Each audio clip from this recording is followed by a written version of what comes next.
குடும்பத்தை சேர்ந்த 2 பேர் பேசும்போது என்ன பேசிப்பாங்க?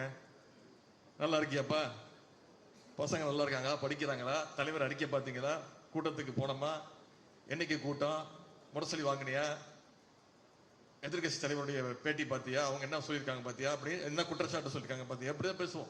மக்கா 2 திமுக காரங்க பேசினா எப்படி பேசிப்பாங்க?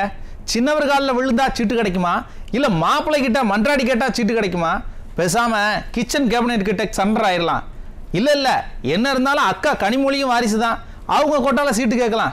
ஐயா ஸ்டாலின் முடிவெடுக்காம எல்லாத்தையும் இப்படி சுத்தி இருக்கவங்க கிட்ட கொடுத்துட்டு பொம்மையா இருக்காரே, இவருக்கு கோஷம் போடுறமே, நமக்கு இந்த கொத்தடிமை பொழப்பு தேவையா? இப்படிதான் பேசிப்பாங்க. அட நான் சொல்லப்பா, உடன்பிறப்புகள் புலம்புறாங்க. உடன்பிறப்பா இருக்கிறது எம்பிட்டு கஷ்டம்னு தெரியுமா மக்கா? வாரிசுகளுக்கு சலாம் போட்டு பெரியார் சுயமரியாதைன்னு கூச்சமே இல்லாம பேசணும். இம்புட்டு சோறு திங்கிறதுக்கு இவ்வளவு மானங்கிட்ட அலையணுமான்னு ஊரே கேட்கும். அசர மாட்டாங்களே. ஓசி சோறுன்னு திமுக தலைமை குடும்ப உறுப்பினர்களே சொன்னாலும் தொடச்சி போட்டு வாழ்க கோஷம் போடுவாங்க உடன்பிறப்புகள்.